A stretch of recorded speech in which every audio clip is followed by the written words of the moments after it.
as the King, he looks at us. He's moved on by compassion. That's what the cross was about. It was love. It was compassion. And he dies on a cross, and he shed his blood so that we can have access to forgiveness. And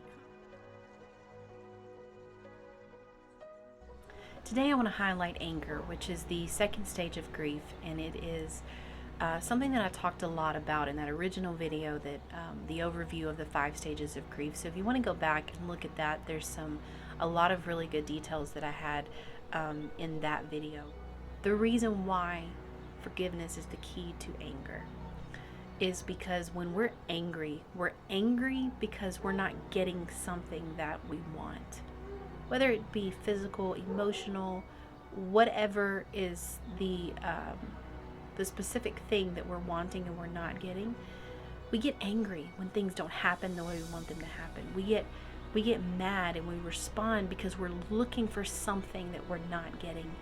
And a lot of times the reason why anger is included in the stages of grief is because when we go through loss and grief, pain, it's because something or someone has taken something from us.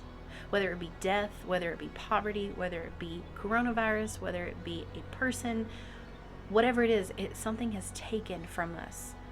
And we feel like because of that trespass against us, because of that thing that happened that was a negative thing in our life, we want something in return. We want revenge. We want repayment. We want that, and we can't get it. A lot of times the things that hurt the most are when something is taken from us and there's nothing we can get in return that will make up for that loss. Anger in itself is frustrating to deal with because we want to not be angry. We don't like our anger. In fact, I've talked to many people, aside from my own personal experiences, I've talked to so many people that they've said things like, I hate it when I say that, or I hate it when I do that. I don't want to be like that. I don't want to hurt people. I don't want to do this. And they don't like their anger. They don't know what to do about it. The reason why I feel like forgiveness is important and it is the antidote or the key to anger is because what forgiveness does, it releases the responsibility of anyone to have to repay me for anything. That's the idea. And in this story, we see that the king, what's really interesting is that it said that when the king was moved on with compassion, he loosed the servant and he forgave him the debt. So he forgave and he released, he loosed, he let him go. And then the sobering thing about this is that the person who was just forgiven then went out to the servant in the street, his friend, and demanded payment when his friend could not give it to him.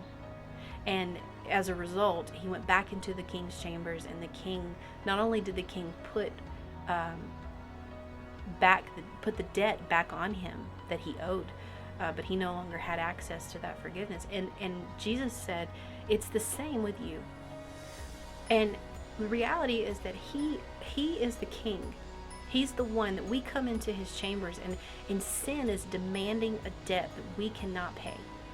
Never in a million years can we ever earn enough or do enough good things to be able to repay the debt of sin that is on us as human beings. But Jesus, as the king, he looks at us. He's moved on by compassion. That's what the cross was about. It was love. It was compassion. And he dies on a cross, and he shed his blood so that we can have access to forgiveness. And he comes into our lives and he says, not only am I going to forgive you, but I loose you. I loose you. I give you freedom, that you don't owe sin anything. You don't owe it. You're done. Your debt is wiped clean. And he says, because I did this to you, I want you to turn around and be that to everyone around you, whether they deserve it or not, whether they ask for it or not. And so that's the concept of forgiveness. It's very difficult, very, very difficult. And as I mentioned in the previous video, if you want to go back and watch it, when it comes to grief and loss and pain and wounds, a lot of times the two individuals, or the two beings that we have the hardest time with, is forgiving God and forgiving ourselves. And I know that sounds so sounds strange, because what did God do to me? Well, he doesn't do anything to me, but sometimes we can feel like he's not doing what we want him to do. And so forgiving him means releasing him to not have to do what we want him to do, to not have to work things the way we think they should be worked, to not go back and change what's happened in the past, and to forgive him for not stopping the negative things in your life, for not stopping the loss, for not keeping the death from happening, from not keeping the betrayal from happening. We have to forgive him. We have to forgive and release him. And also with ourselves, it's the same thing, forgiving and releasing. I forgive myself and I release myself from the responsibility of having to bring perfection, having to do this exactly right every single time. And I forgive myself from all the unwanted responses that I've given, all the things I've done to disappoint myself and others. So there's this process that we have to go through of forgiveness. And then we turn around and we look at the person that has hurt us. And we have to go down that list. We have to forgive and release. Because if we don't, we're not going to have access to God. We're not going to have access to his kingdom. We're not going to have access to the things that we want to have access to. And so we have to forgive. And when we do that, it brings peace. It brings contentment. It eradicates anger. There's no room for anger when we're not expecting anything. Now, and I mentioned in the original video, and I know I sound like a broken record, but I want to emphasize the expectation here is different than expecting a miracle. Expecting a miracle and faith and all of that, this is completely different. When I stop expecting things in terms of forgiveness, means I stop expecting what is owed to me. I stop being a victim. I stop being this person that's waiting for payment for what has happened in my life. I'm not a victim. No one owes me anything. I am responsible for what I do and what I say. No one else is. Even though what someone did to me might make it difficult, what they did to me might complicate my life, what they did to me may bring me discomfort and pain and all kind of things, I am still responsible for my actions and my decisions.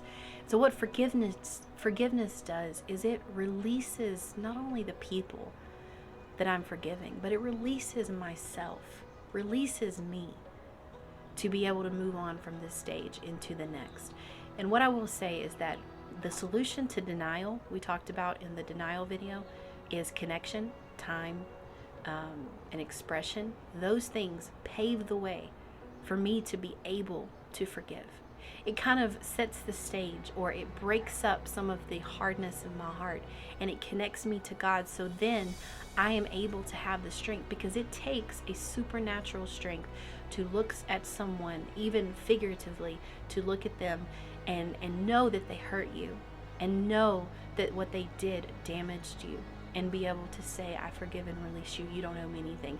It takes a supernatural power to do that. You've got to get connected to God. You have to get connected to his spirit. You've got to get connected to his covering and his word. And so the solution to denial paves the way for your solution for anger. And that paves your way into the solution for bargaining, which is going to be our next video. So I hope this helped you today. I do want to add really quick before I go that forgiveness is not a one-time thing. If you feel like you've done it and you say, well, I've done that already, I've forgiven that person, but you're still dealing with anger, that when you see them, when their name is mentioned, when you think about it, whether it be God, whether it be yourself or someone else, if you still feel the anger, the frustration, the discontentment with that, then it's time to go back to the closet, your closet of prayer. It's time to go back to that place of forgiveness. It's time to get your list back out and say, God, I forgive and release this person. I forgive and release them. They don't owe me anything. It's sometimes in my life, I have had to do that with one individual or two or three different people. I've had to do that on a daily basis for months, sometimes years. before I'm able to go any length of time in between that process. Sometimes I have to do it every time I pray. God, I empty me of this. I don't know what else to do. This is my solution. This is the solution that you gave me. This is the answer that you gave me in your word. I forgive. But I can't do this on my own. And sometimes I can't maintain it. Sometimes the person continues to hurt me. Sometimes the disappointment continues to come. And so accept it and realize in your mind, forgiveness is not a one-time thing. It's a daily process, day in and day out. But it does become easier. It does get, you build up strength and you understand how much it works. And so the more you do it, the more it works. So I just want to encourage you to stay connected to God. Stay connected to positive sources and strengths, and forgive. Just do it. Don't think about it. Just do it. Just do it. Try it. Give it a chance and see that it does not ease some of that anger that you're dealing with in your life. God bless you.